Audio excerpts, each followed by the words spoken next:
The sun's rays filtered through the water, casting a mesmerizing ballet of light across the surface of House Sound. As Oliver Anderson plunged into the invigorating waters off the coast of British Columbia, he had no inkling that this seemingly ordinary September day would reshape the course of his life. With over a decade of diving under his belt, countless hours beneath the surface, and a trove of breathtaking underwater photographs, Oliver thought he had seen it all. But nothing could have prepared him for the moment that awaited. That day, the visibility was remarkable, nearly 30 meters. The water, though brisk at just 12 degrees Celsius, was stunningly clear. He drifted through the swaying kelp forests, angling his camera toward the brilliant sea stars dotting the rocky seabed. A small congregation of sea cucumbers caught his attention, and he maneuvered closer to capture some detailed close-ups. Then he felt it, an almost imperceptible shift in the water's movement. Something large was nearby. Turning slowly, expecting to spot a curious seal or perhaps a juvenile orca, both frequent visitors, he froze in awe at what met his gaze. A young humpback whale, no longer than 4 meters, hovered just meters away, but its behavior was off. The calf moved in abrupt, almost uncertain motions, glancing repeatedly at the diver, as though trying to gauge his reaction. Its eyes, far more expressive than one might expect of such a colossal creature, radiated unease and something else, a silent plea. Oliver stilled, breath caught in his throat, as he switched on his camera. A close encounter with a wild whale calf was a once-in-a-lifetime event. But the whale didn't seem interested in being documented.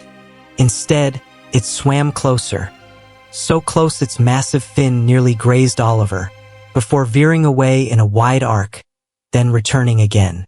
Again and again it repeated the pattern. Closer, then away, back again. It wasn't random. The whale was trying to tell him something. On the 5th or 6th pass, the calf suddenly changed direction and darted away, only to stop about 20 meters ahead and turn back, waiting, watching. Oliver hesitated. Following a wild animal into deeper, open waters was risky, but the calf's urgency, its desperate insistence, moved him. Glancing at his compass and checking his air, he kicked forward. They swam northeast, away from the coastline. The water deepened. Sunlight dimmed. Every few dozen meters, the calf would pause, letting Oliver catch up, always watching to be sure he followed. After nearly half a kilometer, they reached an underwater valley. There, in the stillness, Oliver saw something that made his blood turn cold. An adult humpback whale, easily 14 meters long, hung in the water, barely moving. Its massive form was wrapped in what looked, from a distance, like a strange gray shroud. As he moved closer, he realized the terrible truth: barnacles. But not the usual specks that dot a whale's skin. These were thick, suffocating layers, built up in patches several centimeters thick. In some places, the crust covered the whale's body almost entirely, sparing only areas around the blowhole and eyes. The calf approached its mother and nudged her gently, trying to rouse her. The giant only gave the faintest flick of her tail. Even from a distance, Oliver could see the struggle in her breath. Labored, irregular. Wasting no time, he approached, heart pounding. Hands trembling, he unsheathed his titanium dive knife. He knew barnacle infestations this extreme were signs of severe illness. A whale's robust immune system usually kept such parasites in check. Something had deeply compromised her health. Carefully, delicately, Oliver began scraping away the clusters. It was grueling work, slow, meticulous. He needed to apply pressure to dislodge the barnacles but be gentle enough not to tear the whale's skin. The calf circled nearby, its low, reverberating vocalizations echoing softly through the water. The mother didn't move, save for the slow blink of her enormous eye each time Oliver entered her line of sight. After 30 painstaking minutes, he had cleared only a patch the size of a dining table. It was nothing compared to the vast expanse still smothered by barnacles. He couldn't do it alone, and his air gauge was falling fast. Surfacing quickly, Oliver fixed the location in his memory and climbed back aboard his boat. Grabbing the radio, he transmitted a call with urgency sharpening every word. "This is Oliver Anderson, certified diver. I'm about 1 mile northeast of the Howe Sound Inlet. I found an adult humpback whale in critical condition. She's immobilized and covered almost entirely in barnacles. A calf is with her." On the other end, a trained marine mammal responder took the call. They asked key questions: condition, size, depth, then assured him a rescue team would be dispatched immediately. They would arrive within the hour. That hour stretched like eternity. Oliver dove periodically with just a mask to check on the whales. The calf, sensing that help was finally coming, calmed. It nestled closer to its mother, brushing her gently with its fin. At precisely 53 minutes, the horizon broke with the sight of a specialized rescue vessel. Aboard were 6 professionals, 2 marine mammal veterinarians, 3 rescue divers, and a cetacean behavior specialist. After assessing the situation, they sprang into action. 2 divers entered the water with specialized tools, hydraulic scrapers designed to remove barnacles without damaging the whale's skin. Progress was slow but steady. Divers rotated every hour to manage air supplies and fatigue. Oliver, after gaining approval, rejoined the effort. The calf never strayed far, its gaze fixed on the team, as if it understood every move. Once the majority of barnacles were removed, the vets initiated a thorough medical inspection. What they found was deeply troubling. Before we continue with the story, please take a moment to like the video and subscribe to the channel. Your support helps us bring more stories like this to life. Thank you. Returning underwater, the team noticed a small swelling on the whale's side, unusual for this species. A portable ultrasound confirmed their fears. A foreign object was lodged inside the whale's stomach. After a quick but intense consultation, the team decided immediate surgical intervention was necessary. The whale was too weak to survive without it. Using a large inflatable pontoon and a tugboat, they began the careful process of transporting the whale to the nearest marine mammal rehabilitation facility. The calf followed every meter of the way, never letting its mother out of sight. Once ashore, the veterinary team began the delicate operation. What they extracted stunned everyone present. A large section of industrial fishing net, entwined and compacted, soaked with toxic chemicals. Lab analysis later confirmed their worst suspicions. The net had been treated with tributyltin, one of the most lethal pollutants in the marine ecosystem. "This is a chemical time bomb," said Dr. Chun, the lead veterinarian, holding up the lab results for Oliver to see. The piece of net the whale had swallowed had been laced with toxic compounds. As it sat in her stomach, the chemicals had slowly dissolved into her system. The toxins entered her bloodstream and accumulated in her fatty tissues, poisoning her from the inside out. The diagnostic monitors confirmed the extent of the internal damage. Her liver had swollen to nearly twice its normal size. The kidneys were strained and inflamed.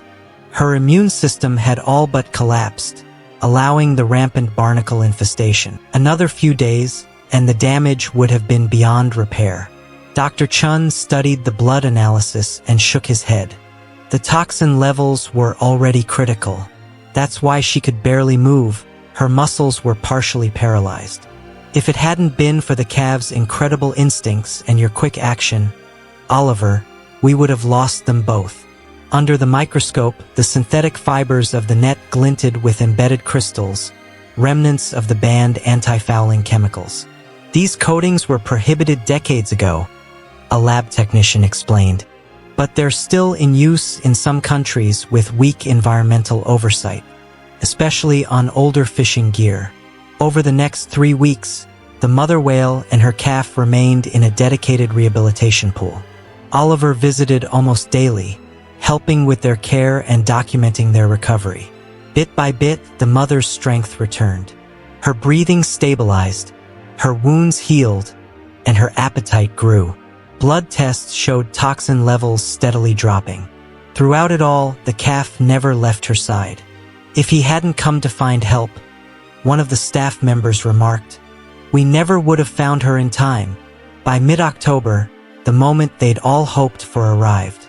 The whales were ready to return to the wild. The release day was bright and unusually warm. Dozens gathered along the shore to witness the event. Oliver boarded an escort vessel, camera in hand, capturing the final chapter of the rescue.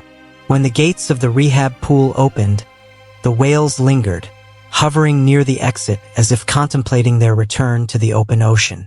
Then, in unison, they dove and glided toward freedom.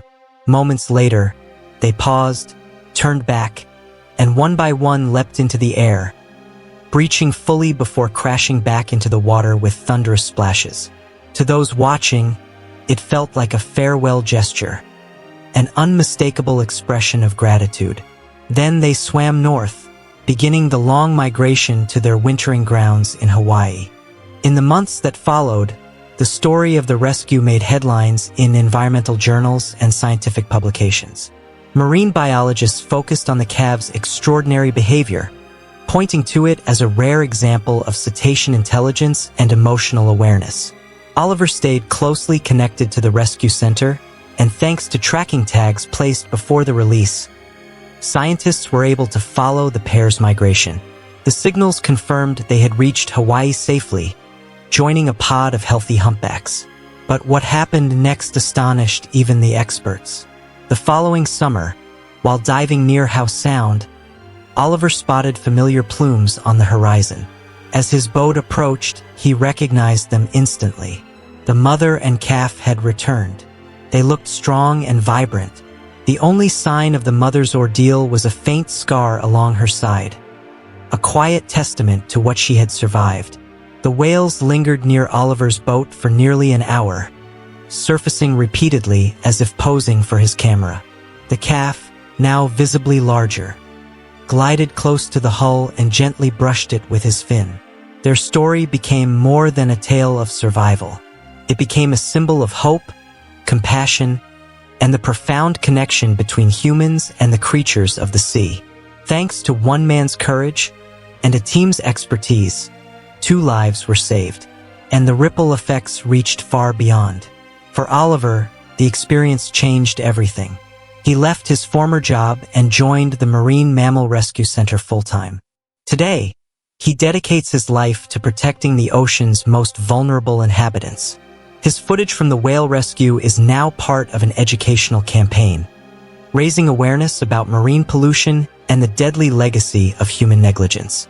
Each year, when the humpbacks return to British Columbia, Oliver sets out to sea with a quiet hope.